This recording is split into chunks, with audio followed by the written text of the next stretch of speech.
Hello, it's Ricardo and welcome back to Subnautica, a game where you float around in an alien ocean picking up items to make other items so you can survive and eventually break free of this water-based planet. Now I say water-based, I have it on good authority that there are islands on this planet. You can put your feet on dry land, so it's not all water world. But at the moment, we're still floating around, swimming around, picking up those basic materials and creating basic items.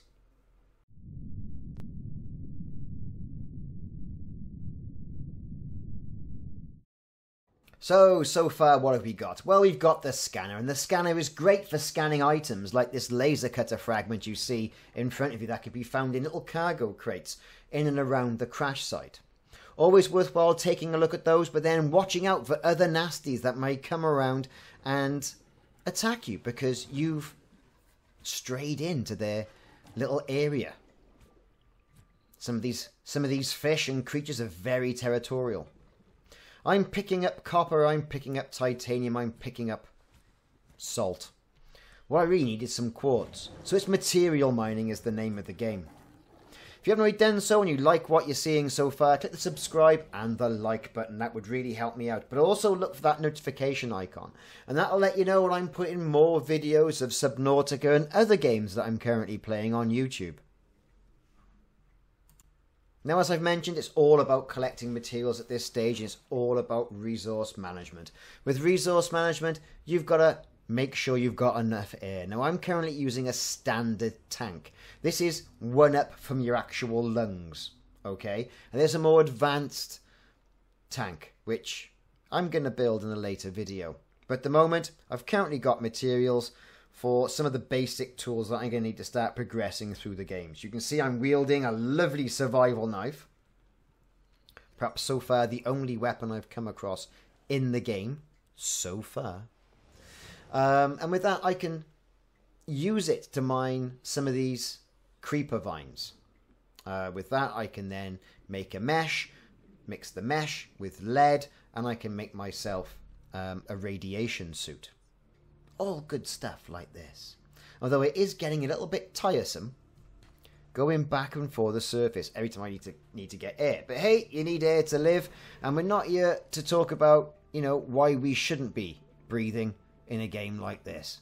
So one thing I've got to say as well is the underwater environment I think is beautiful and stunning, and a welcome new addition to some of the other games that I've been playing, which seem like forever. You've got lovely colours, you've got the way that the underwater plants and foliage moves, I think is quite, you know, hypnotising and memorising, and you forget where you are really, and you think, hang on, I've run out of air. You get so drawn into the underworld environment, so it's really doing its job. What with, you know, this environment and the sea being an entire character of its own. They had to get it right, and I think they have. I mean, this being the May 2018 iteration of the game, there's been a good update recently where a few things have been fixed. I've certainly noticed that you consume water or dehydrate on a slower basis, which I think is just generally good because I was getting a bit fed up going back and forth picking up water. I've managed to see now some of these larger outcrops of quartz, which I need different tools to get, you know, and I mean, just look at it. I mean, it's a lovely place to be. I mean, I've done scuba diving myself, you know, and it's very reminiscent, I think, of that. It's sort of an eerie quiet and peacefulness to it as well. So they really have captured the underground and underwater environment pretty well. Just remember, don't go running out of air because you'll drop all your items and all your hard work that you've done without paying proper attention is going to be floating at the bottom of a cave somewhere. So it's all about the air. So once back in the old escape pod, you can make fish, you can make water, you can make medical packs, you can make standard O2 tanks, which I'm going to need some additional standard tanks to get my high capacity tank. I'll need 2 of those, I'll need quite a few other items as well, but the thing I can't find, quartz really seems to be eluding me at the moment. I seem to have everything else, but you know, it might just be my iteration of the game is a bit low on quartz. I'm getting into the habit as well of preparing food a day in advance and using salt to cure it. I'm also getting into the habit of preparing water. Now, you know, distilled water, all well and good. You get a lot more than that than you do of filtered water. Filtered water being that you get from the bladderfish. You know, distilled water you use with bleach, and you can get a lot more of that. Using the replicator, or I call it a replicator, but it's, you know, a fabricator for want of a better word, I find is easy and instantly rewarding. I don't find myself being bogged down in the whole, oh, I must go and get this, it's a bit of a chore and a grind. I'm really thoroughly enjoying it. Unlike some of the grindy games of late, you know, which have become just grinding for the sake of it, I really am enjoying, you know, the exploration of it. How long that'll last, I don't know. As I'm progressing through the game, as you can see, I've got a light, I've got a dagger, I've got the repair gun, I've got the scanner, you know, I've got a pair of flippers.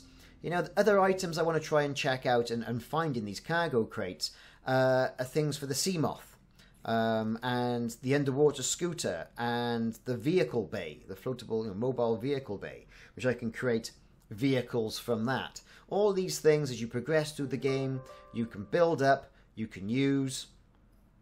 Makes it easier to get around, but as I've been reliably informed, you know, you're going to have to start packing some supplies with you, especially water, when you go on some of these long journeys, and don't stray too away from any sort of habitation, or you really are going to come a cropper.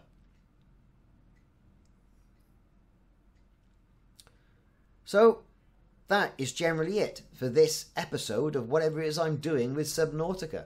It's all about collecting base materials and orientating you with the game. In a future episode, coming up next, I'm going to be looking at making some underwater transportation devices.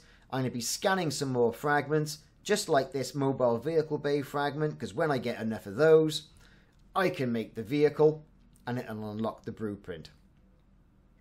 So that's what I'm generally going to be doing. I'm going to be floating around doing some of this, I'm going to be building some vehicles, and I'm going to be getting out. And I'm going to go in search of this fabled island so I can start making habitats.